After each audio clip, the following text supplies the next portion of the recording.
Good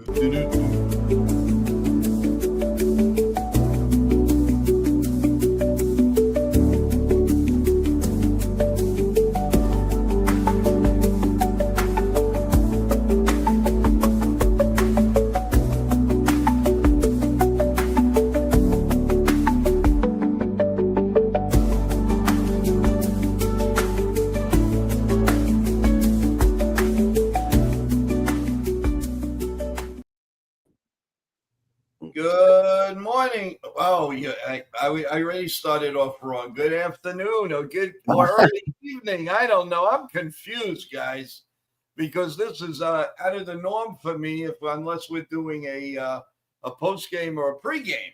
But anyway, no, guys, how you doing? Thanks so much for showing up. I really see everybody already gathering into the chat. Thank you, CT. Good afternoon. How you doing? Thanks for Good. joining us. I I listened to quite a bit. I did some research today, and I'll tell you, the talk of the town is what is wrong with Juan Soto. Now, there was a quote from Michael Kay. Michael Kay said that he so much wanted to come to the Yankees, but his mom said, "I want you to go to the Mets," and he was not going to have a frown for 15 years. And when she, I mean, what the funny thing is, how do you? I mean, you're getting what almost $800 million. Are you really worried about clothes for yourself? And you got to have a private plane. Do you know how stupid that sounds? It does. It sounds childish, I in my mean, opinion. listen, more power to him, but he's not exactly the president. I mean, are you kidding me or what? Well, I just find it funny that Plan B, because I was just watching an NFE show, and they were talking about Plan B, and it's so true though. I mean, look at Bellinger's stats right now. Mm. Bellinger right now has a higher batting average than Juan Soto, and his OPS is starting to go up. He's at 789 right now. I'm taking a guess he's right around where Soto is, the way Soto's been hitting. Yeah, well, I think Soto's a little higher, but hey, whatever. Yeah. Shout out to everybody in the chat, and also I want to give some love also to some nice messages that I received on TikTok today. Thank you so much. I did put a short out, and the receiving was really fantastic. I really appreciate everyone, and a shout out to Dev Finch. And Real Bill is here. Ken is waiting in the wings. We're going to bring him up in a minute or so. Again, definitely subscribe to the channel. The notification button, everyone, very, very important to the content. And, good things are happening. And a shout out to everybody in the morning. Thank you so much for making this morning, the morning show successful, but I couldn't do it without people like CT Cards and Ken from The Ugly Truth, and Jason from River Avenue and Nipton. These are people that are so quality and so fantastic. I can't say enough. So let's bring on Ken, and let's get this show on the road. Hey, Joe, I did want to let you know that Juan Soto's OPS is 28 points higher than Bellinger's right now. Really? That's well, it. As I wanted to say, and now I can say here on my show, that we have another Subway Series, guys. Let's not get too crazy. Let's not get too crazy because you don't want to light a fire under this guy or the Mets itself. But the Mets have a lot. The Mets have a lot to before they even get to the Yankees. Tonight it's 3 games with the Red Sox. Then they have 3 with the Dodgers, and so on and so forth. Yeah. By the way, did you see the little nudge by Iglesias? Oh my God! Now in Padre form, I mean, it's a little ridiculous, but okay. Good afternoon. Ken, sorry, Ken. I didn't mean to interrupt your introduction. And how are you feeling? Fine. How about yourself? Good. Your day was okay? Everything cool? Yeah, it's fine. Okay. You're up there, Ken. Watching a little bit of Star Wars with my son. The original Star Wars or the new ones? Well, we finished the Disney precursor to Rogue One, the series that they have. Then we watched Rogue One, and right now the A New Hope is on. So Cool. Good. Well, that's cool. That's cool. Want to when we're done. yeah, you should see a freaking Wookiee come off the top of the turnbuckle on top of a stormtrooper and freaking souffle his ass. My God, it's so funny. He read my mind. I was going to say, don't forget, everyone, tonight is Monday Night Raw on Netflix. You got to go for it. It's unbelievable, the love that we're getting on Turnbuckle Time. Unbelievable, guys. Yeah, we have about 25 likes. We didn't even get started yet. And we have about 10 or 12 subscribers. So thank you so much. We'll get into that in a little while. I do want to bring up our next and probably last guest. He hasn't been on here for a while, and I'm not mad at him anymore. So let's bring him up. How you doing, Sean? Long time. Hey, Sean. Yeah. Hey, how's it going? that's going all right. It just was kind of a crazy work schedule for the weekend and 2 jobs, and security. What's your hat say? Operation Iraqi Freedom. Okay, Oh, yeah. gotcha. Salute to you. What are you doing? That's awesome. Did you get a chance to? Did you definitely get a chance to see the Subway Series? Oh yeah, I did. I saw the first game and the finale. Even though my Wi-Fi kept acting up during the game on ESPN, but the second game I was at work. The second job doing security at an event, so I couldn't really watch any of it. But like I was getting notifications of what was going on. Nice.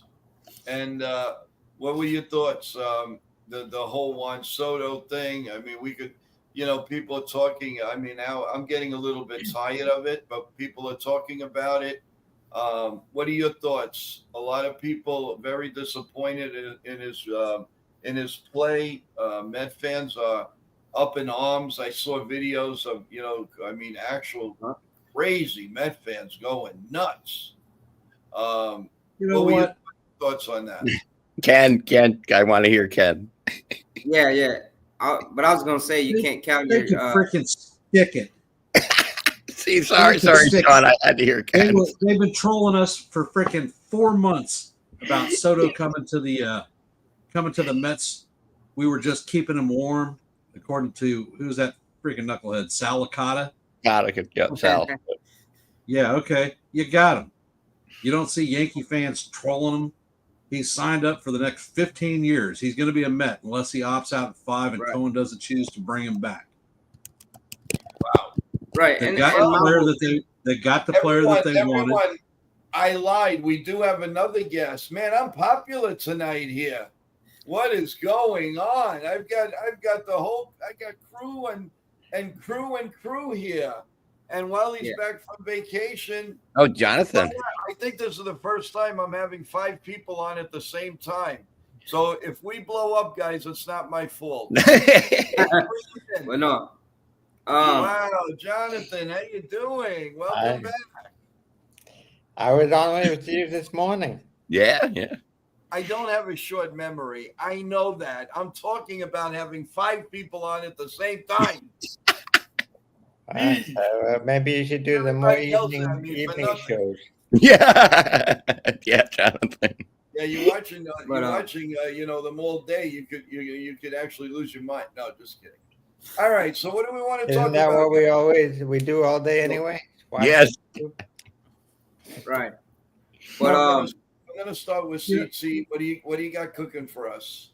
Well, I think it's very funny that I want to get off the Soto talk. I Yeah. don't want to talk about too much, but I will say that as NFE was talking about, and I found it interesting. I was just watching the video he was doing with the Ace Av, and he brought up our Plan B working out the way it's working, and it is interesting because I said Bellinger's batting average now is higher than Soto's. He's OPS is I think 28 points, only 28 points lower than Soto's OPS. So you're starting to see that Belly's being the player we need him. He's hitting home runs now with that grand slam. I mean, he's heating up, and I mean, if we had spent the 765 million, I can't even remember the number on Soto, this team would be in third place in our division right now, is how I view it.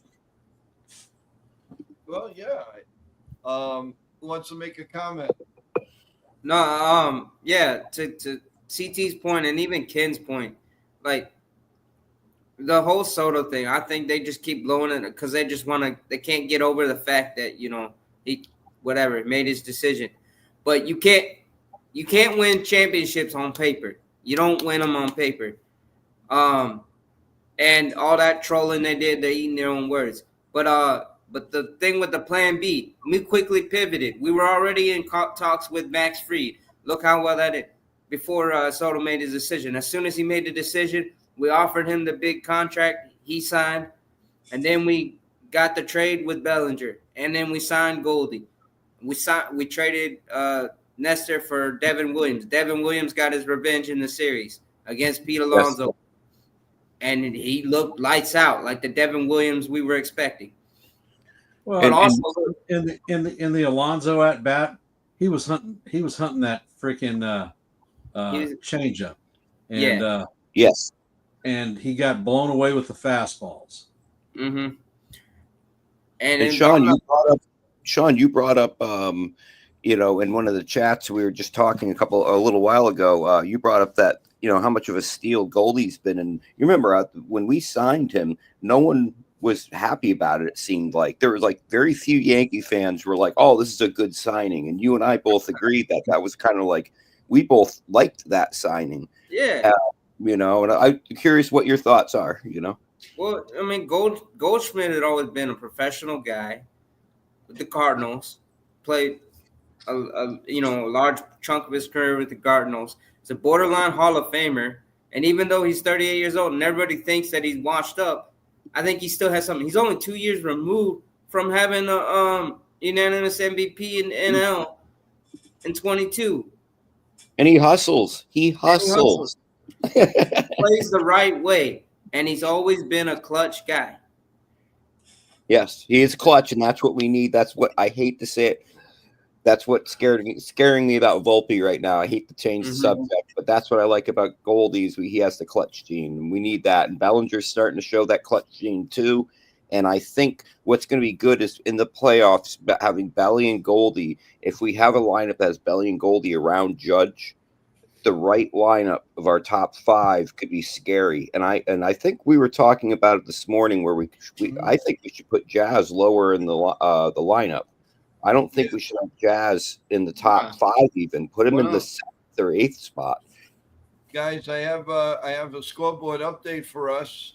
The Boston Red Sox and the Mets. The Red Sox lead 2-0 in the bottom of the second inning. The Marlins lead the Cubs 2-0, end of 2. Cincinnati and the Pirates are 1-1 in the bottom of the second. Then the Astros and the Rays. The only other game going on, bottom 1, and it's 0-0. So again, looks like the Mets are off to a kind of a slow start, and we'll see how that goes. Yankee fans, we got to root for the Mets as hard as it is. No. One guy I want to bring up is Will Warren, because his last 2 starts have been very good. Oh. And no doubt about it. And then also Schmidt. I know I said going into the season that Schmidt was going to hold his own. He did. Yeah. And those two, Warren and Schmidt, the last few starts, they're holding their own. Yeah, Warren shocked me. the last few starts because I had started to lose a lot of confidence in him. Well, look, it's only the middle of May. You have to give these guys a decent shot. You cannot base the season off of April. Oh You yeah, can't. you're right. You're absolutely right. You're I mean, the perfect example of basing a even half a year. The perfect example of basing a season half a year is, I think, is it the '78 Yankees where they were down 14 games and they Yeah. won the World Series. Yep. That season shows you cannot judge a team before the All-Star break. Well, Oh, look yeah. at the Mets. Look at the Mets 2 years ago. Remember what the season they were having 2 years ago at the All-Star break? They just went phew, and I don't even think they made the playoffs. And that was like 2 years ago. Yeah. Well, look, the first half of baseball, you cannot it does not determine the second half. It does not determine what the outcome in October. I mean, if you look at analytics in baseball, every team is going to be close to 50 wins and 50 losses. It's what you do with those last 62 games, which either pushes you into the postseason or knocks you completely out. So a good run. I mean, look at the Twins right now. The Twins have won what, 12 games? And those 12 games move them into second place. They still aren't in first place in their damn division. well, yeah, because they started out terribly. And the same thing with the Cardinals. The Cardinals had a prolonged winning streak and barely moved the needle for them because that's how bad they started. Shout out in the chat, Stephen B. How are you? Jason Castiglio, how you doing? And how's everything going? He's saluting to my brother. So hats off to Mr. Sean Browning. There you go. Guys, I want to do a little something a little different. I want to dissect. I want to name a player, and I'm going to give the average and all, and tell me if you're surprised. Is it what you expect, or is it disappointing? So, obviously, I'm going to start with Aaron Judge. Did any of us think by now he'd be batting 401? At this point, at any juncture, being up about almost 180 times. Anyone who says that they believe that was going to happen, I'm sorry. No, I actually expected more home runs out of him, but I'm happy. Me too. I'm happy that he can find a way to hit. Because if for example next season he can figure out the way to combine the hits, the average with the power, so he can hit 320 with 50 home runs and 140 RBIs. I mean, I'm not saying that's Triple Crown territory. Yes. Oh, yeah. Yeah, no. I mean, like I said, he's doing this when they're trying to figure out who's going to protect them in this lineup, because obviously, and we'll get to Bellinger soon. But Judge, you give him kudos, because without having really a lot of protection, he really was doing a very good job. So kudos to Judge. Our next guy to dissect is Paul G, my boy. Paul G is batting 339, guys. Did you guys, anybody expect 339 here in around May 20th, May 19th? Nope. I expect him to be a 300 hitter. You did. I've watched his entire career. He is a professional hitter. He's patient at the bat, and long and short, he had a bad last season. He had a bad first half of the season. But if you look at what he did for the second half, he was hitting around 333 for the second half of the season, and it brought his numbers up. But he was so miserable in the first half, it looked like his whole season was a wash. Well, Paul Goldschmidt reminds me of a prime Don Mattingly. He can hit with average. He can hit with power. I mean, in Mattingly's best season, he was 352 with 35 home runs and 140 RBIs.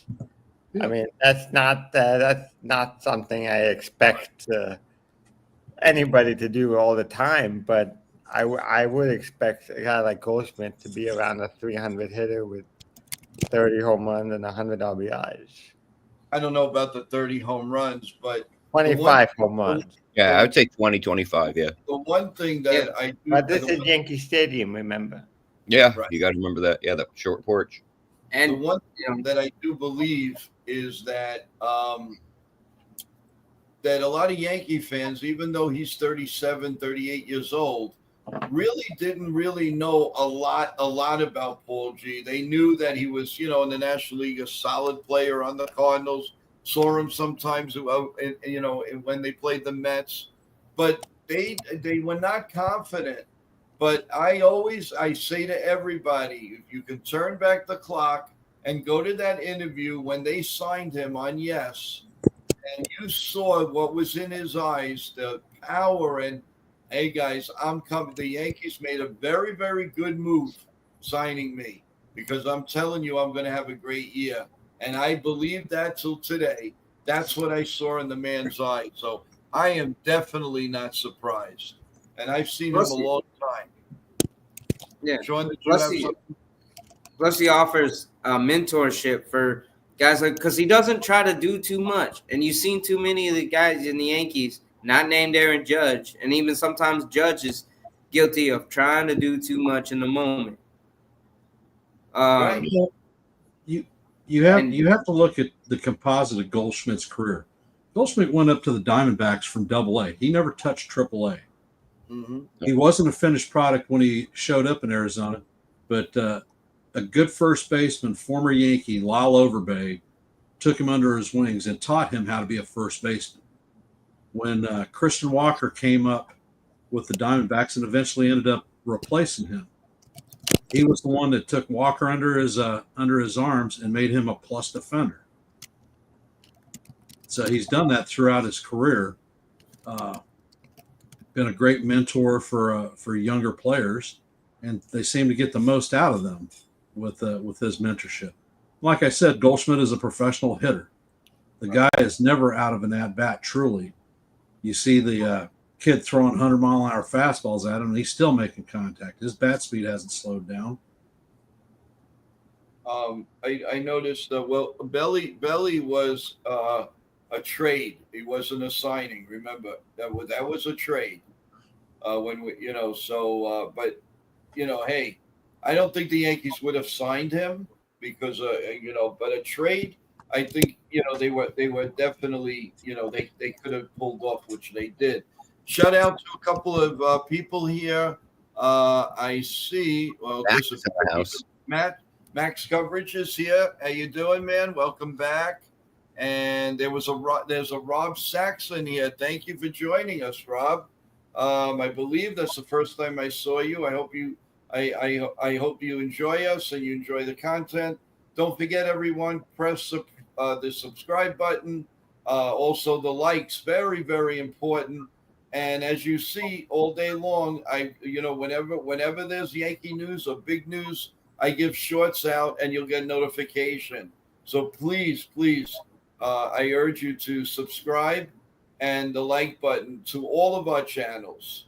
I know Ken, for tomorrow, while it's in my mind, you want to tell the folks what you have cooking in the afternoon or the morning?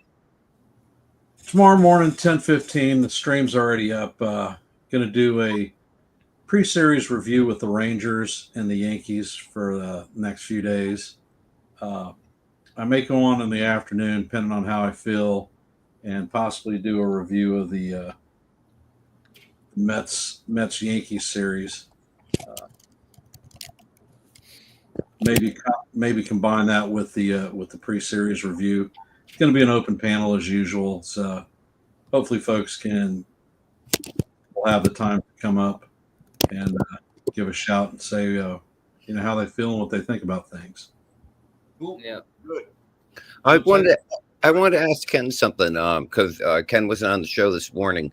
Ken, do you think that hit, that at bat with Vivas, Do you think that gave him some confidence, and do you think you're going to see a difference in his plate appearances? Because I already like his plate appearances and his patience at the plate. Do you think you see good things in the future with him this season?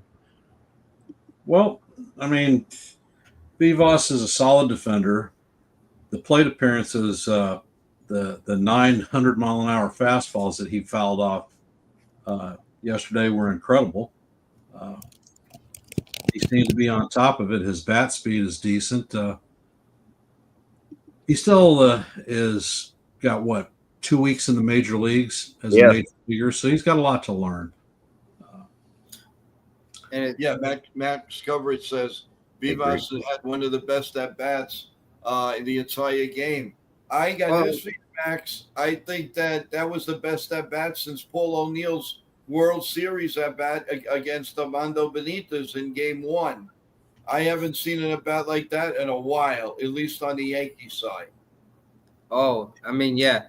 But also, congrats to Max for passing the 10,000 over the weekend. Wow, 10K. Congratulations, man. That calls for a little celebration.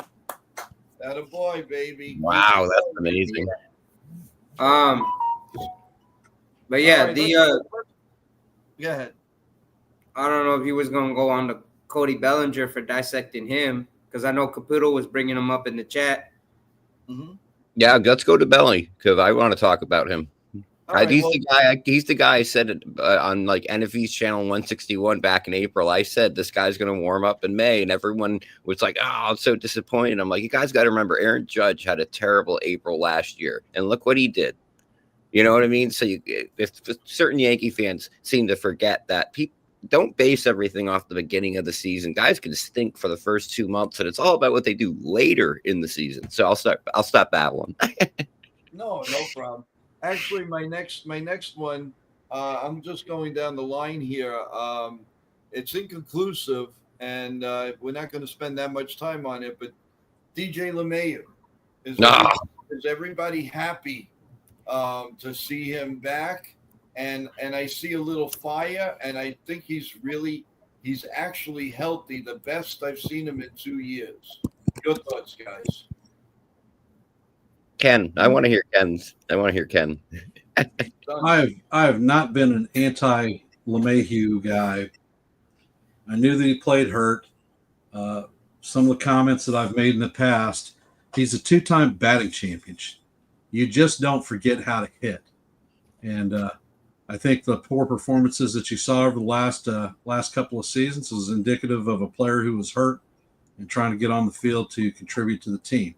He had hiccups last year as a defender, and I've never seen that. So from what I've seen this season, although it's limited, he doesn't seem outmatched by fastballs. He's driving the ball hard. He's playing a solid defense at second. Had actually more range than I thought he was going to have. And when Jazz comes back, if he was to move to third, I don't think that we would be disappointed. And he brings that right-handed bat that we've been seeking. No, like I said, we got to pray he stays healthy. That's the main thing. All right, moving on, guys. But wait a minute. I'd like to hear what Jonathan and Sean think, though. We never asked them about what they think. I know you want to move on, Joe. I'm just curious what the two of them think about DJ. LeMahieu? Yeah. I think LeMahieu is good in his limited role. He seems like he's fully healthy for the first time since maybe the end of 2020. So I could, if in his limited role, if he gets me 270 to 280 or more with some power, I'll be happy with it. DJ LeMahieu, what I'm expecting from him is a guy who makes contact with some power and hopefully and with good defense. Well, the one thing that you see, Jonathan, from vintage DJ is driving the ball to right field. Yes. When his swing is on and he is doing well, he is hitting a lot of balls to the opposite field. Yes. So if he can continue hitting to the opposite field, that's actually what good players do. Good contact hitters like Jeter, for example, he always hit to the opposite field. He never stayed on Yeah. one pitch and pulled the ball. For example, a guy like Giambi could not hit the ball to the opposite field. If he did, he would be a 300 hitter because no one was guarding Yeah. third base on his at bat. Yeah, no, you're right. Right. You're right. Well, anybody And else if on? DJ's a line drive hitter, always been. And if he continues to be that just line drive, good things will happen. And I mean, yeah, he hasn't been the same since that hip flexor injury a couple years back, but I like to see that old line drive guy. We all do. We might see him back this year. All right. It's going to be a surprise, I believe. He's played 39 games for the New York Yankees, and he's center fielder Trent Grisham.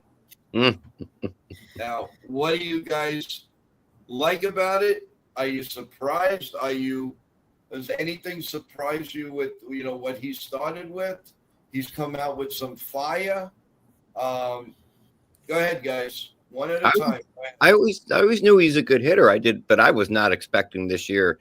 And I like that and I think it was game 1 of the Mets series. I think it was game 1. The last out of the game was Soto hitting the ball into the outfield, pop fly, and who caught the ball? Trent Grisham. I just got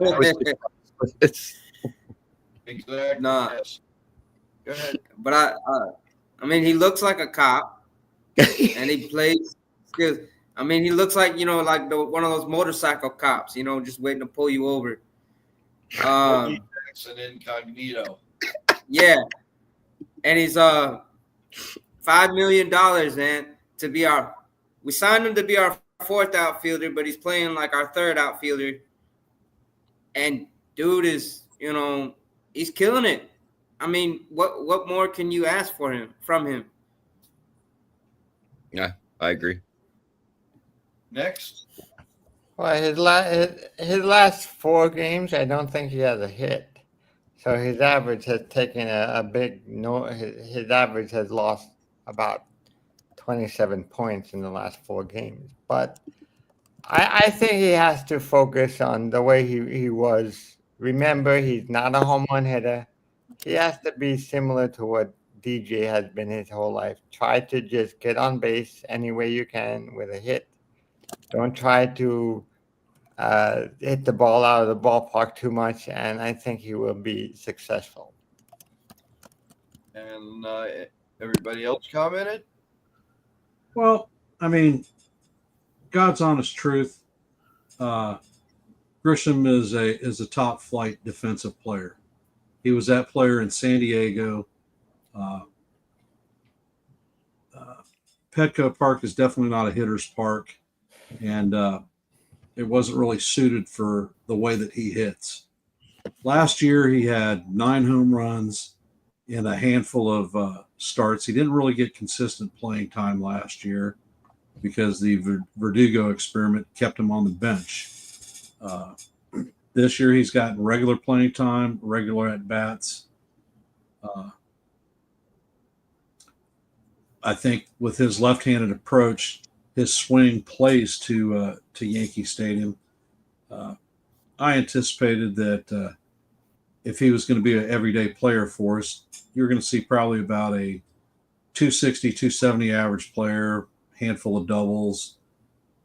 I thought 15 home runs capping out for him, and his plus defense. Defense hasn't disappointed with the exception of the one windy game in Sacramento. Mm-hmm. But long and short, he's playing better than his baseball card, and don't have any heartburn with it. Cool. Rob Saxon says, I don't know why, but I trust DJ more than I trust Grissom. Okay, that's a pretty nice comment. DJ's playing hard, man, and he's got a lot of, hopefully, if he has a lot in the tank, look out. Anybody else on Grissom? I personally think, DJ's time as an everyday player has passed. Yes. And I think the way that we keep him Yeah. healthy is rotating him, whether that be Yorbit Vivas at second until Jazz comes back, and then a platoon situation there at third base with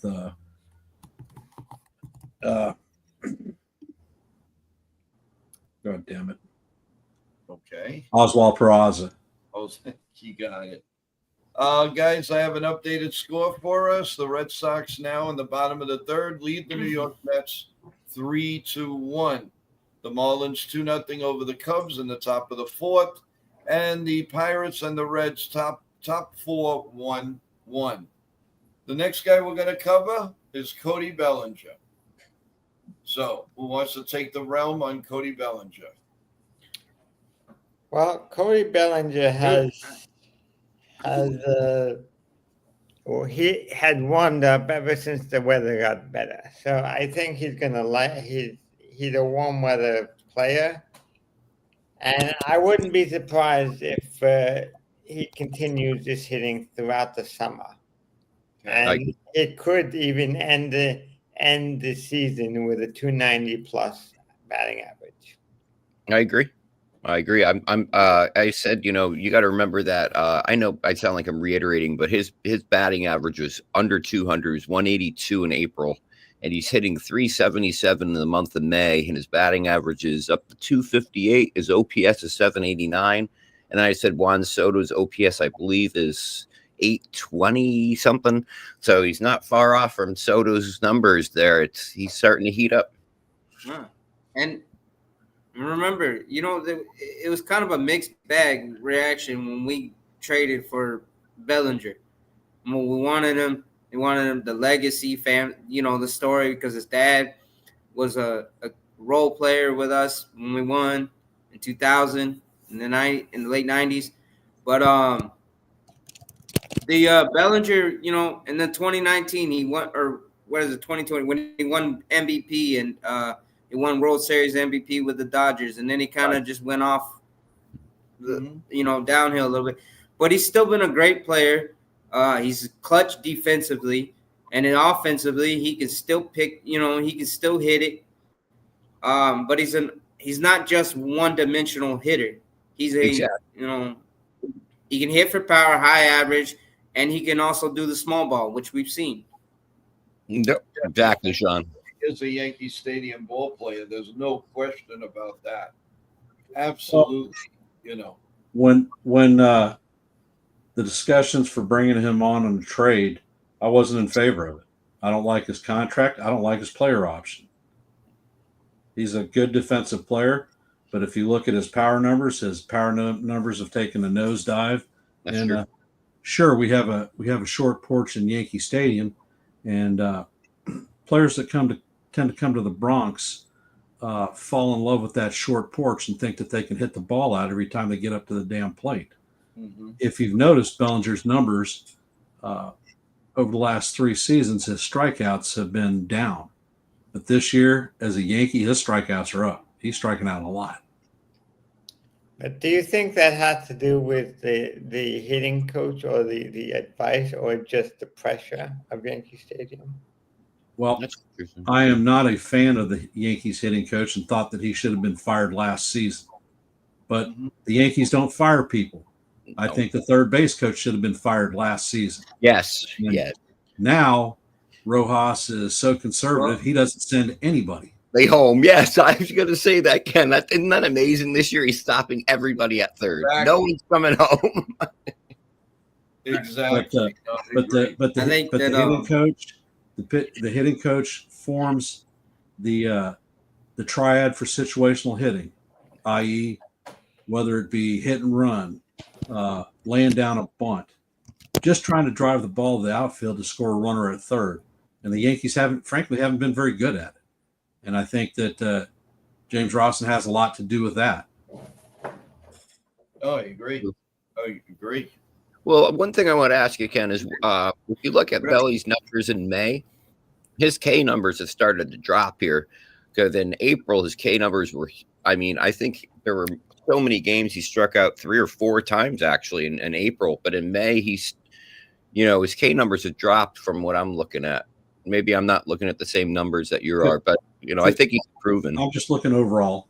Oh, okay. Yeah. I like the improvement we're seeing because it worried me in April. It did. I know not to worry about things early in the season, but still worried me a little bit. That slow start he had. I'm going, oh man, this is going to be.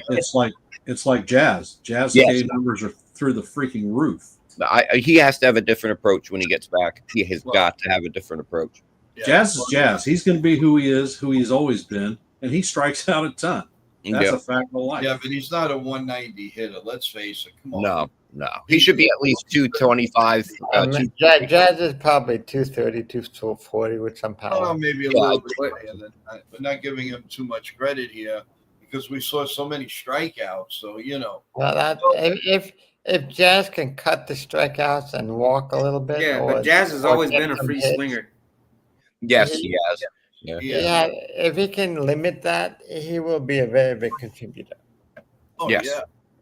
All right, our next player, guys, played 41 games. He's batting .250. Mr. Ben Rice. Ben Rice. Do we give him a thumbs up, no thumb, or thumbs down? I mean, I like him. But the problem is, and this is what the Yankees do with their rookies. They don't play them every day. The last rookie they gave the chance and they're giving him unlimited chances. Is basically Volpe. He's the last rookie they had that played every single day. Well, the other thing is that what I don't like is in the last 7 games, Rice is batting 190. The last 15 games, 200. His last 30 games, he's been batting 231 when he was playing more consistently. So when he was playing, just as you guys said, when he was playing more consistently, he was batting better. But I mean, let's look at his last 7 games. He has 4 RBIs. Last 15 games, he has 7 RBIs, and he has 10 hits in the last 15 games. So he's still hitting, but his average is dropping. Yeah, and because he's not selective at all, guys. All he does is strike. That first pitch just. Yeah, Joe, you and I were talking about that. Too many of our bats are swinging on the first pitch. Yeah. Oh, no question about that. That's one thing that's missing from the Yankees lineup is more patience at the plate. Yes. If they learn more patience at the plate, I think this team could be even better. That's what I hope, Jonathan. That's what I hope some of the younger players on our team are looking at, is watching somebody like Goldie who goes up there, and makes the pitcher work. But I'm a little bit concerned that they didn't learn, and I learned more from Soto last year because he's the ultimate. He's one of the most selective, patient hitters in the game. Why didn't even Jason Dominguez, who was hurt, and I think Jason Dominguez also should play every day regardless of what he does. But I'm look, ideally, if I had a future if I said who's going to be on the roster in 3 years, I would put. Ideally, in this ideal situation, I put Dominguez, Peraza. I would hope Volpe, and everybody who's under contract from the next few years. Hopefully, they bring up some young guys. Maybe a guy like Vivas, if they can play him every day. Yeah. I think he could be an everyday second baseman. Yeah, he's young.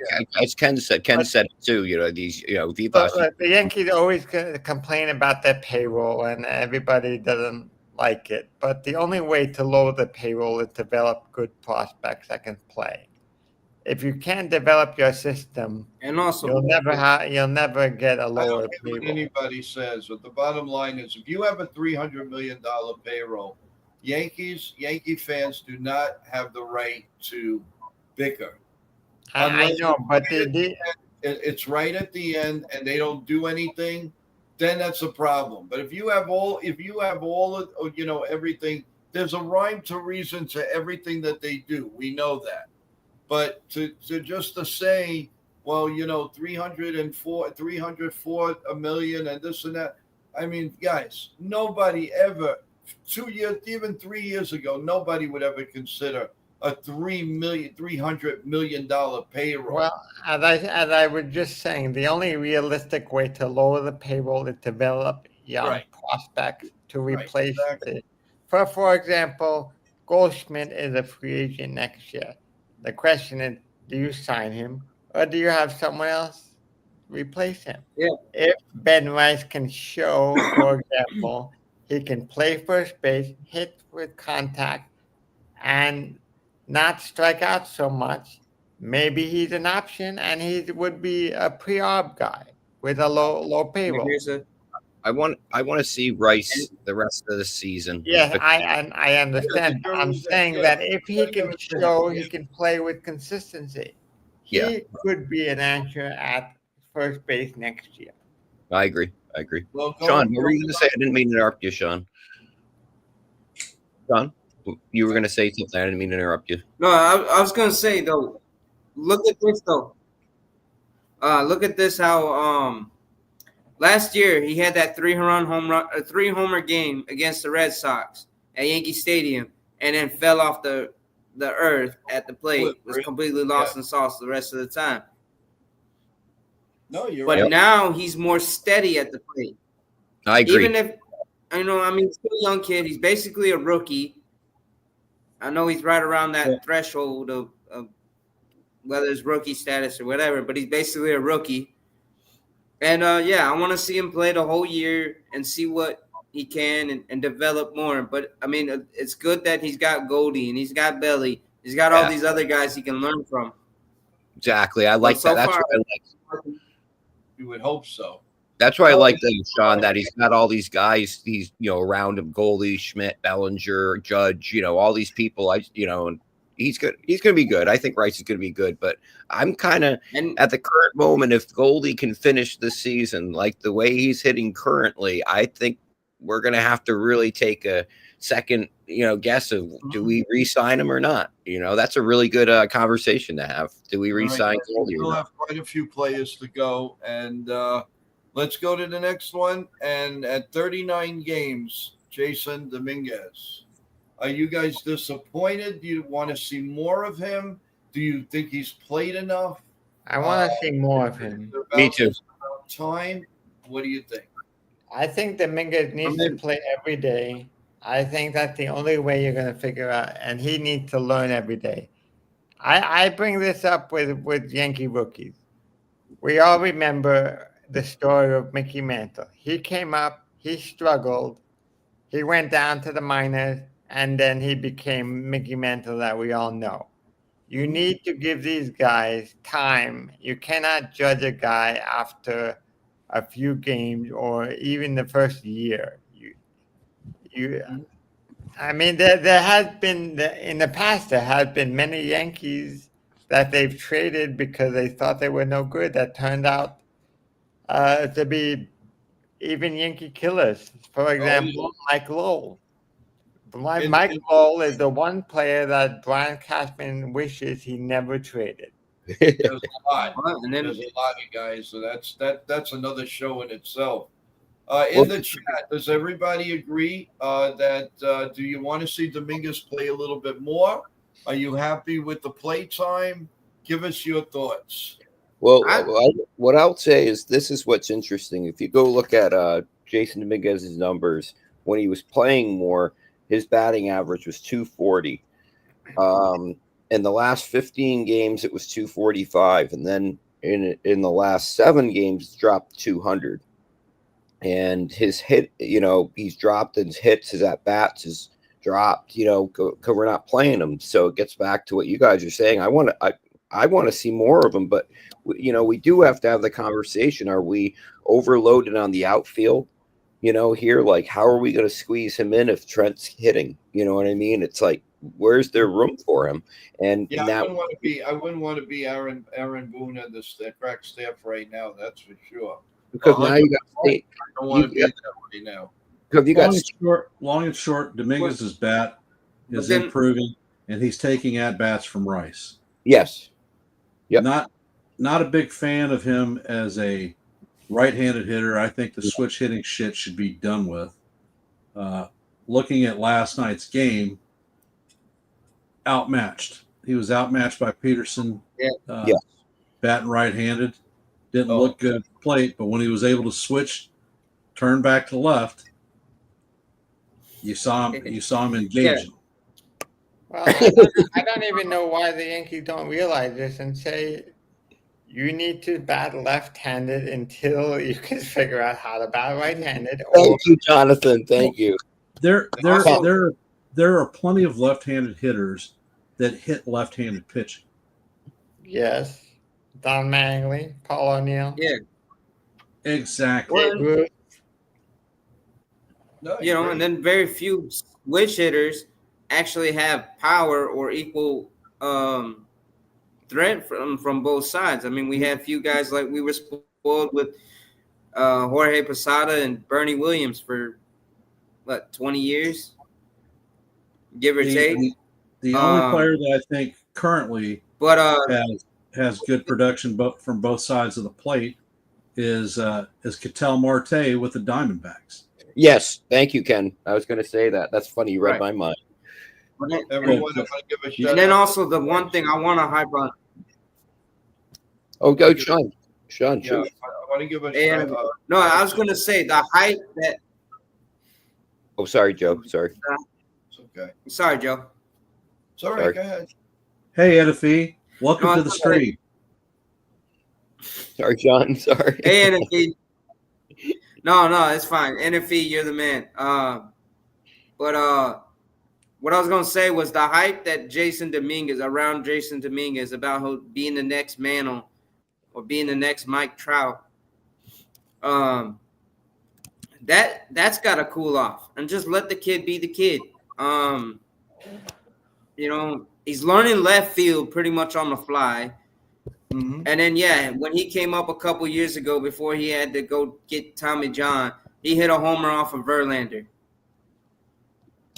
But let him work his way back. I mean, he had to Played Tommy in John 10 games. and then He yeah, played in 10 10 games during that season. That's not a big enough Right. sample size to judge anything. And he hit a home run Right. off of Verlander, who was aging at the time. Yeah. It's not like And he he's was still hitting a aging. home run off of primetime Justin Verlander, because that And wasn't he's the still case. aging. So I mean, He's you know, still aging. Ah, that's great, Joe. That's well, great. he is. I mean, he's still playing. He's still But- aging. You know, But now, take, guys, take this on board with Verlander. Appreciate the man, because he may actually be the last pitcher to win 300 games in his career. We will ever see. I What- really think. I agree, Ken. Because Do Because the you way that think we're he's going to changing play long rotations- enough? what was that? it Do you might. think he's going to play long enough to try to attempt for 300? I think he is. Yeah, I agree, Ken. He is. He probably. How many I think he's wins did he have? His already? wife keeps him young. That's for sure. Yeah. Verlander, I think, has like 264 wins. Yeah. This year he's 0-3 with a 4.33 ERA and 10 starts. Yeah, it's an outside chance. Yeah. You're asking It's- a lot. Yeah, I mean, you look. You But have I mean, 36 wins. That's a lot of wins, man. Verlander has 262 wins. Yeah, I knew he was in the Okay, so that's even 260s. worse. I mean, come But- on. 250 is the new 300. Yeah, it is. That's true, Sean. Listen, he's making the what do you call Hall of Fame, no matter what. So, but guys, moving on. We're gonna do this as a double. Anthony Volpe and Austin Wells. And Stink and stink. let's go one-on-one because I'm sure with Ken. Stink and stink. I'm sure everybody has an opinion. So let's start with Jonathan. Anthony Combine them. Now, one by one, combine them. How do you feel they are at this point? combined. Who's next? Let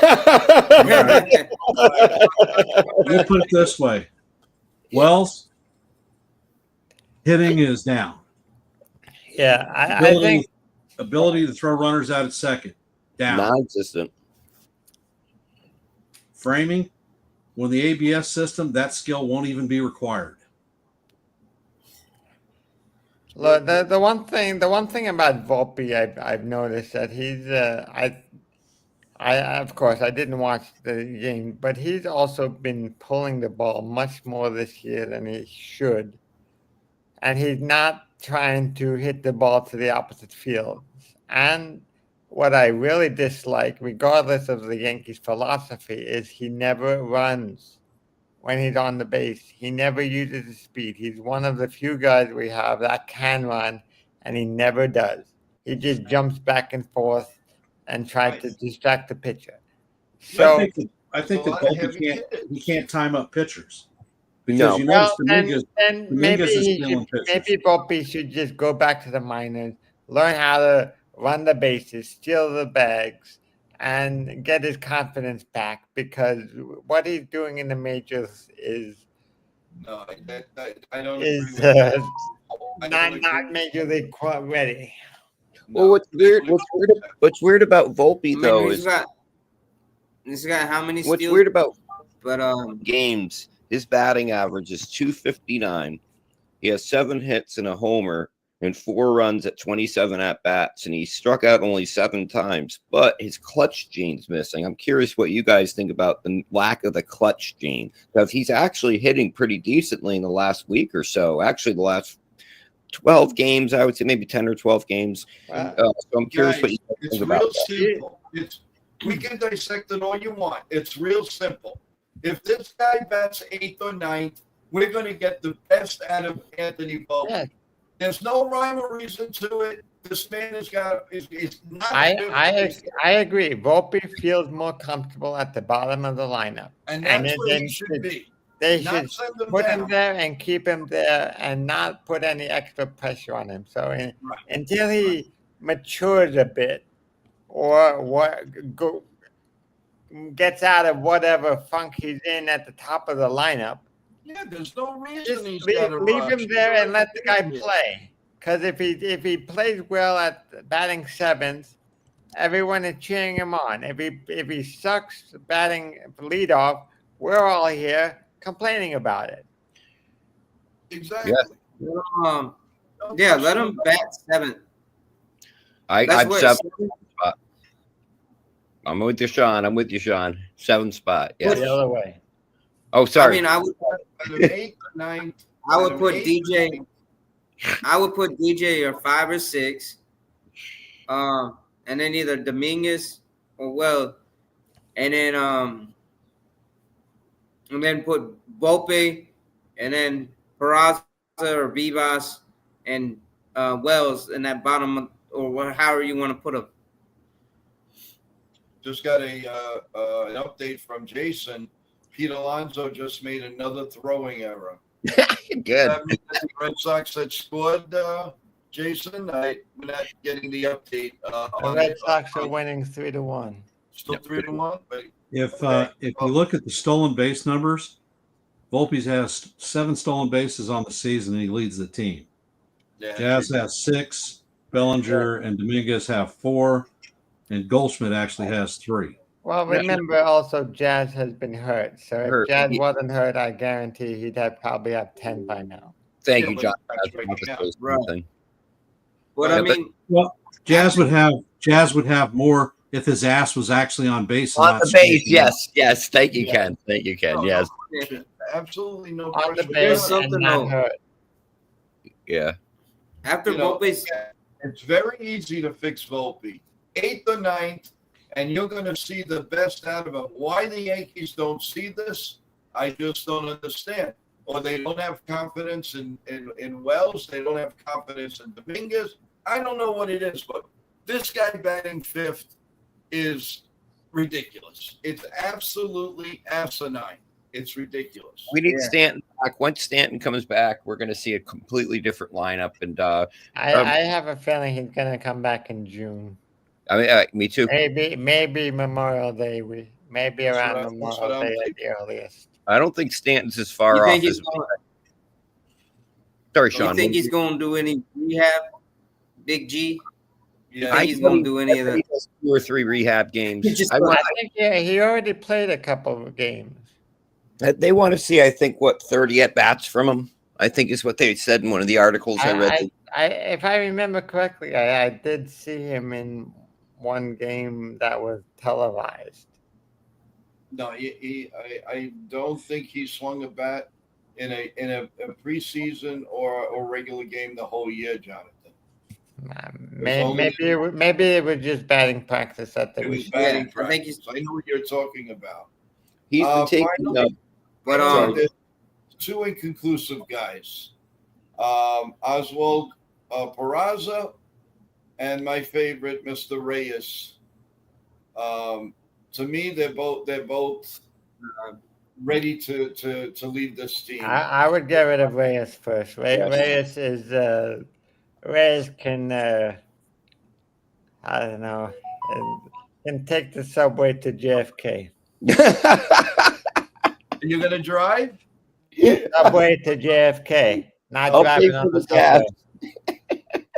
subway. And I guys, he's praised for his Yeah, glove Cabrera. I just don't see it. my thing is with Peraza, I think that experiment with him is over. He's a AAA bat with a Frozen. Don't know. Did he freeze? I think. Yes. Okay, let's bring him I'll say down. my issue is with Pablo is perfect example. This is in his last 30 games. He's batting. Give me a second. 160. In his last 7 games, he's batting 125. But you don't keep a guy like that on your team. No, You know what I Why? think that hurt him. I really believe he thought he was going to beat out Volpe a couple of years ago, and when I know it's not an Are you excuse, talking about but I Peraza? think yeah, I'm thinking that they go, that really set him back, and he hasn't come back from that. He just hasn't, and I think he may go to another team and flourish, but I don't know how much more patience you can have with this. I really don't. It's too much now. Yankees have too many question marks. You got to worry about this. You got to worry about that, and you got to worry about this. But his trade value is very limited now.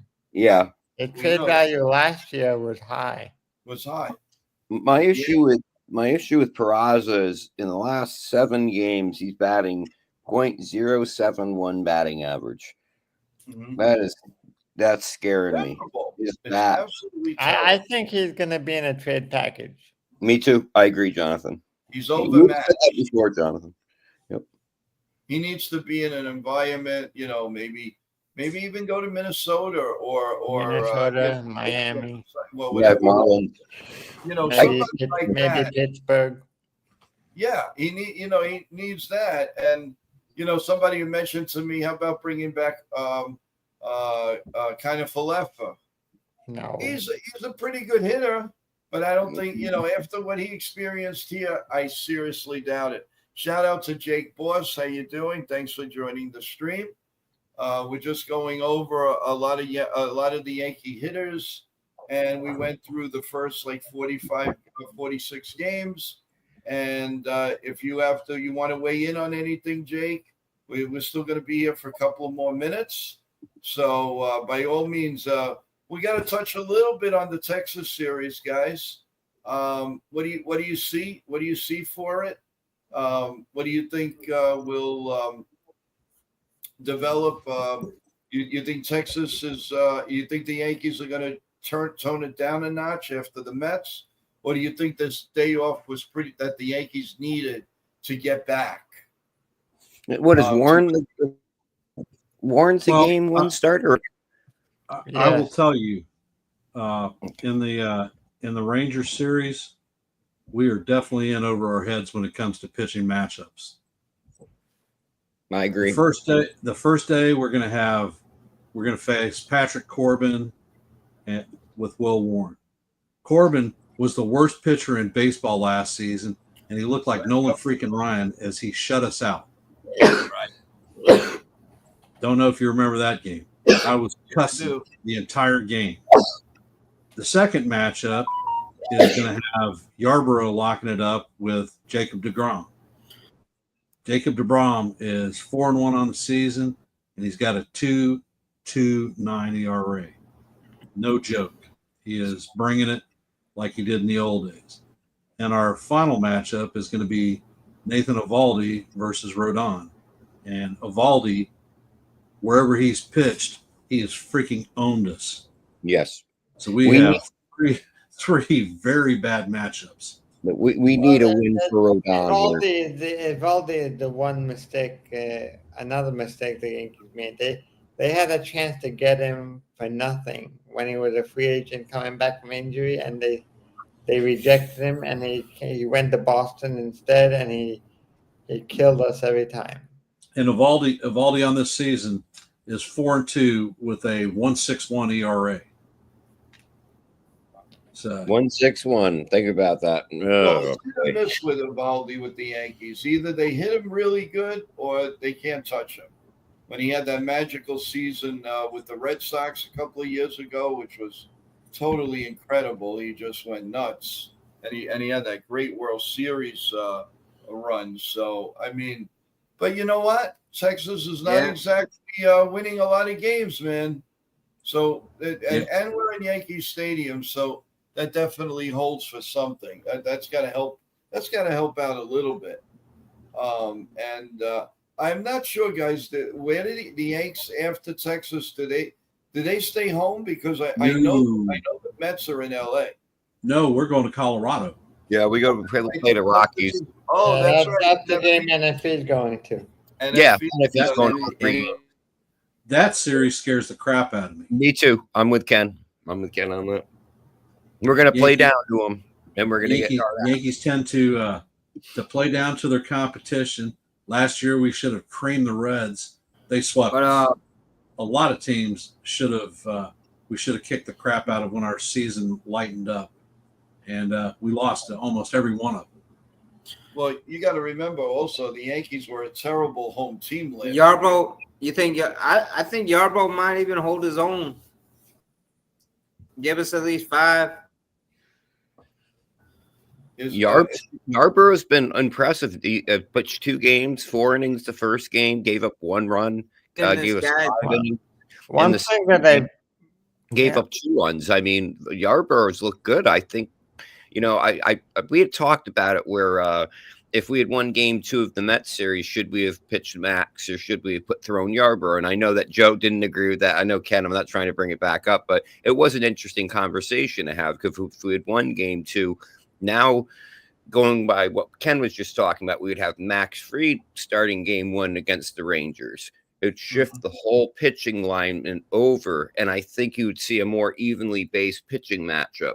But because we lost game 2, it's a weird pitching matchup, and I think the Rangers have us. I hope we can win 2 out of 3, but it's one thing that I just noticed is that Thursday's game is at 12:35. Yeah. Oh, that's early. And it's on Yes. Yeah, that's our breakaway day to go to Colorado. Yeah, but do you know why it's so early? Yeah, because we play Colorado the next day. The next game is a night game, though. Yeah, but you still got to give yourself time to go and Plus the other thing, you've got that altitude shift in Colorado. Yes, you got to get used to that. Believe me, I've been there. Yeah, Colorado. And Manfred likes brunch baseball. Yeah, With the exception of the airport yesterday, I've never been to Colorado. Yeah, well, I know NFE is definitely, he can't wait to go, and it's going to be a big happening for him, a very, very big happening. So he's excited and ready to go and root for the Yankees to hopefully sweep. Quite the group of people he's going with too. I love the group of people he's going with. He's going to have a good time. Those are all good folks he's going with. I'm sure he is. And we're left picking up the dough. That's all. No, just kidding. You're following the game. I'm happy for him. I hope he has a great time out there. Hey Joe, currently the Orioles are up 1-0. The Red Sox are still up 3-1, and the Rays are down 3-0. Yeah. Thank you for the update. Go ahead, Sean. I think he froze again. He is we're definitely having a problem with his stream. But guys, we are headed to we're an hour and 10 minutes in the stream. Yeah. I think it's about time that we start our final thoughts and go 90-90 because tomorrow morning is 8 a.m. and 8 a.m. we're right back here. So let's start with Jonathan. Your final thoughts? And Well, in the next series, I'll be very curious in the first game how Will Warren starts off. If Will Warren starts off, I would say if he can go 5 innings or more and limit the runs to 2, 5 innings, 2 runs, I think that would be a positive outing. If he can go more than 5 innings, that would be great. But my minimum expectation is 5 innings. I'm with Jonathan. I think we have to. I think Texas will be a hard team on the bullpen, and we have to make sure the starters can give us length, because the bullpen could be taxed in the first game if Warren doesn't pitch well. Yeah, I'm with Jonathan. I want 5 innings. Anything more, I'm happy with. Keep it under 3 runs with Warren, and hope our offense can score some runs there. But Warren has been looking good, and I don't want to put too much pressure on him. But I mean, if he gives us 5 innings, a 3-run ball, I'll take it against the Rangers, and hopefully our bats, can back him up a little bit. Yeah, Okay. and Maine, Texas is a good hitting park. Yeah. Yeah, but we're in the Bronx. Yeah, but Yeah, it's our home. Yeah. We're at home. Texas is a good hitting team. We're in the Bronx. Sean, your final thoughts and your prediction for tomorrow. Yeah, they're a good hitting team. We gotta keep them in the park, and we just gotta grind out at bats against their pitchers. We can't let it get too far away and be swinging at every pitch and wasting at bats. Okay. And last but not least, Mr. Kenneth. Well, I mean, I watched my wife attended the rubber match of the Astros and Rangers game, and I sat and watched, looking to see if I could see her in the stadium. Framber Valdez basically shut that lineup down until the 8th inning. They didn't score. They were losing, I think, 4-0. And when the bullpen came in, they teed off. They made up the entire run differential plus some and ended up pulling that game out. So the back end of the bullpen for the Astros is top notch, and they hit the hell out of them. Our back end of the bullpen is top notch. So it's going to be bullpen performance. And if we wear these guys out early in the series, we might get cooked. You got to see patient at bats from our guys, especially against that goddamn Patrick Corbin. Yeah, well, they should really handle him. I don't get that. He's stunk for the last 3-4 years, and now all of a sudden he's all back and pitching fantastic. It boggles your mind. He got all that money and did absolutely nothing.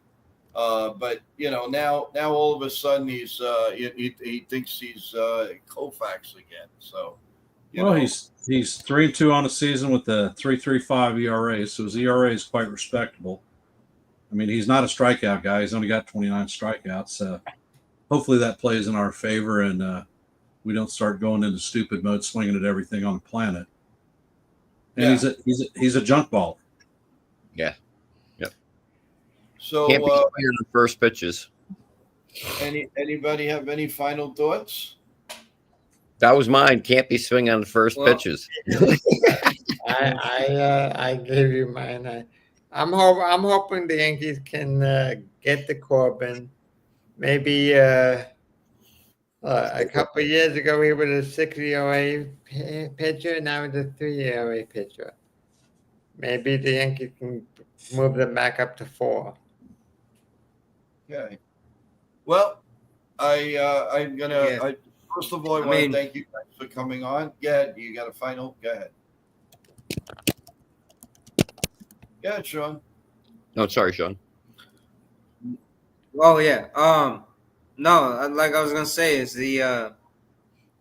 we just got to keep going at it, grinding out patient at bats, not wasting our opportunities, and just put that ball in play. Good things will happen. Fair Small enough. ball situation hitting.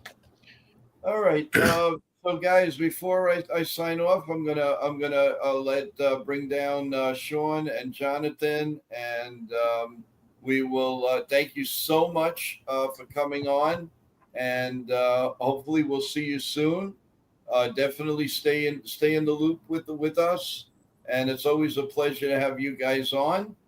And again, tomorrow morning, hopefully, if you guys are up or going to work or whatever, 8 a.m. with coffee, bagels, and NY Mania. So just remember to come back, press the like button. Also, everyone, of course, subscribe, all the notifications, and you will definitely be notified tomorrow. Is another day. You never know what's going to happen. Something in the roster, something, who knows? Especially in Yankee land, you never know. You never know. So with that in mind, again, I want to say thank you to everybody in the chat. Hopefully we'll see you tomorrow morning at 8 a.m. And I really, again, I appreciate it. Everybody, thank you so much for staying with us this a little over an hour. And I hope you enjoyed the rest of your night.